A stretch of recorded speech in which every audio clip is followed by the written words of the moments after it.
Vous écoutez Culture Média sur Europe 1, 9h30, 11h avec Thomas Hill et avec votre invité ce matin, Thomas. Oui, je reçois ce matin Antoine Monin, directeur général de la plateforme d'écoute Spotify pour la France et le Benelux, parce qu'en quelques années, avec d'autres acteurs aussi, comme Deezer, Apple Music ou Qobuz par exemple, vous avez révolutionné l'industrie musicale. Alors Spotify est leader dans le monde, est-ce que c'est le cas aussi en France ? On communique pas nos chiffres marché par marché, pour des raisons stratégiques et confidentielles, mais si on est leader dans le monde, probablement c'est qu'on est leader dans tous les marchés importants dans le monde. Donc également en France. Et est-ce que les Français sont des gros consommateurs de ces plateformes d'écoute si on se compare par exemple aux Anglais ou aux Allemands à côté de nous ? Alors on progresse, mais on n'est pas encore au niveau de nos voisins européens que vous avez cités. Il y a un petit retard à l'allumage de l'adoption du streaming musical et audio en France. C'est des chiffres qui sont régulièrement publiés par le marché de la musique par exemple. Donc on progresse. Spotify est d'ailleurs la plateforme qui fait croître ce marché le plus vite en France.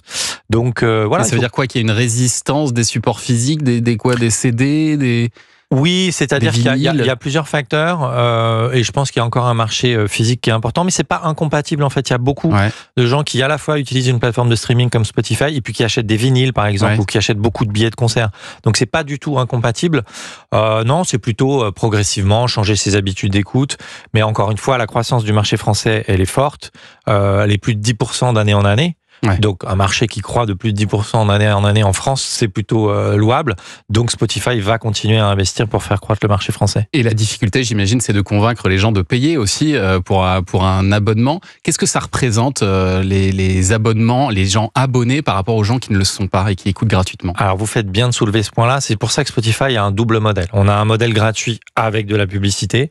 Donc dans le monde, c'est 675 millions d'utilisateurs. Et on a un modèle d'abonnement, et là c'est 263 millions de ces 675 millions. Donc en fait, pourquoi on fait ça ? C'est justement pour inciter les gens à essayer. Vous pouvez essayer sans forcément tout de suite prendre un abonnement. Vous aurez de la publicité entre les morceaux, mais c'est pas un problème pour vous éventuellement. Et le moment venu, vous pouvez payer un abonnement.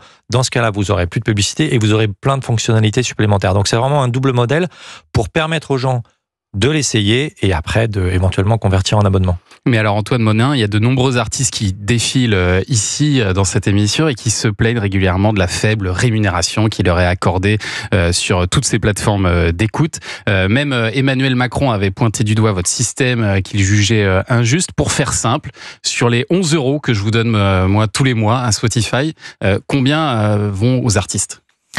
Alors, je peux pas vous dire combien vos artistes, parce que nous, on rémunère pas les artistes, on rémunère les ayants droit. Donc, en fait, on rémunère les labels, on rémunère les organismes de gestion comme la SACEM. Donc, en fait, on va enlever la TVA, etc., etc. On reverse les 2/3 de tout ce qu'on gagne, plus des 2/3 de tout ce qu'on gagne à tous les ayants droit. Donc, il y a aucune industrie culturelle ou aucune industrie dans le monde qui a un coût variable de 2/3 qui va directement aux ayants droit. Donc, c'est l'industrie qui rémunère le plus. L'année dernière, on a reversé 10 milliards de dollars aux ayants droit de la musique. En France, c'est 252 millions d'euros qu'on a reversés aux ayants droit de la musique française. Et ça, c'est une négociation que vous avez, vous, directement, Spotify, avec les maisons de disques. Exactement. Donc, chaque plateforme peut faire différemment. Oui, mais en fait, le pouvoir, il est équilibré, mais il est principalement chez les ayants droit. C'est normal, c'est eux qu'on les catalogue. Donc, les deals entre les différentes plateformes et les ayants droit, ils sont similaires à quelques virgules près, c'est les mêmes. Donc, en fait, le système, il est globalement identique. Donc, il n'y a pas une plateforme qui rémunère plus ou moins bien que l'autre. Par contre, il y a une plateforme qui est leader mondial et celle qui reverse le plus aux ayants droit de la musique, c'est Spotify et de loin. Par contre, pour répondre à votre question sur les artistes français, le problème, c'est que si on a un marché français qui est un peu moins développé que le marché anglais ou le marché allemand, mécaniquement, comme moi, je reverse 2/3 de tout ce que je gagne aux ayants droit, si mon marché il est plus petit, je reverse moins. Donc, l'enjeu pour qu'on rémunère plus les artistes français, c'est d'avoir plus d'utilisateurs en France et plus d'abonnés en France. Parce que vous ne reversez pas directement aux artistes que moi j'écoute. C'est ça qu'il faut expliquer. Je reverse au label, à la SACEM, à plein d'organismes et en fonction... à ceux qui sont le plus écoutés. C'est au prorata du nombre d'écoutes. Ensuite, c'est un prorata. En fait, je vais aussi quand même simplifier. C'est les artistes qui ont plus de succès qui gagnent le plus d'argent. Oui, voilà, c'est ça. Ça reste finalement assez simple et assez logique. Alors après, on peut aller regarder dans les micro-détails, à la virgule près exactement, mais aujourd'hui, les artistes qui ont le plus de succès, c'est ceux qui touchent le plus d'argent. Et il y a de plus en plus d'artistes qui gagnent très bien leur vie.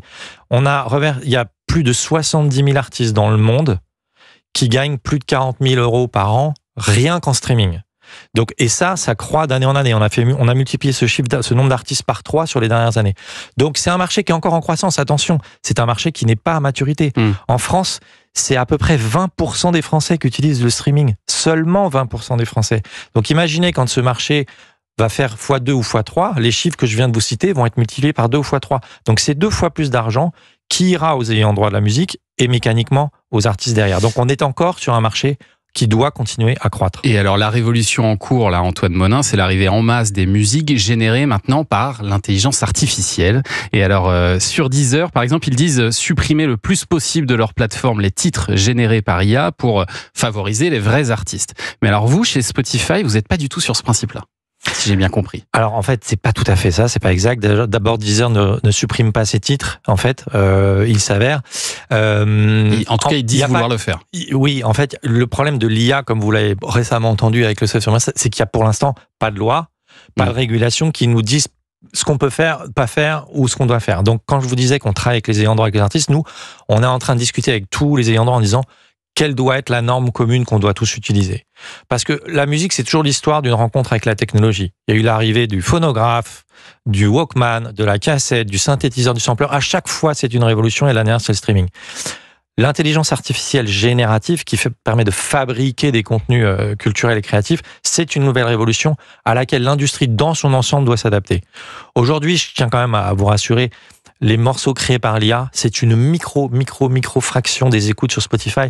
On parle de dixièmes de pourcentage d'écoute. Donc, on n'est même pas sur l'épaisseur du trait.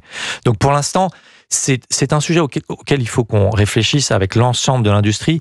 Mais vous regardez le top des artistes qui sont écoutés sur Spotify dans le monde ou en France, des Billie Eilish, des Taylor Swift, des Clara Luciani, ou des Jul, ou des DJ Snake. C'est vraiment des artistes en chair et en os qui ont de plus en plus de succès en France et à l'étranger. Sauf qu'il y a aussi ces fameuses playlists d'écoute où là, on n'a pas forcément choisi ce qu'on écoutait et puis c'est plutôt vous qui nous le suggérez, vous faites des playlists d'écoute. Est-ce qu'il est vrai que Spotify génère des musiques grâce à l'intelligence artificielle pour les placer justement dans ces playlists d'écoute et donc ne pas avoir à reverser de droits d'auteur? Alors ça, c'est tout simplement faux. C'est un fantasme. Ouais, parce qu'il y a eu beaucoup d'articles qui sont sortis là-dessus. Je sais, malheureusement, c'est des articles qui ont été écrits par des gens qui n'ont pas vérifié leurs informations. Donc, c'est pas du super journalisme de notre point de vue. Non, en fait, Spotify ne fabrique pas de musique, ne produit pas de musique. Spotify licencie des catalogues auprès des ayants droit, comme je vous disais tout à l'heure. Donc, c'est des ayants droit qui nous livrent de la musique. Alors, Spotify ne crée pas non plus d'artistes. Ah non. D'artistes fantômes. Non, certainement pas. Ça aussi, c'est sorti. Ah non, certainement pas. C'est des vrais musiciens qui font de la musique. En fait, tout ce sujet-là, on parle de musique d'ambiance ou de musique. Ça s'appelle l'ambient musique, c'est vieux comme le monde. Mais c'est un autre sujet. Vous savez, on parle beaucoup d'algorithmes. Vous savez que l'algorithme le plus puissant de Spotify, c'est vous.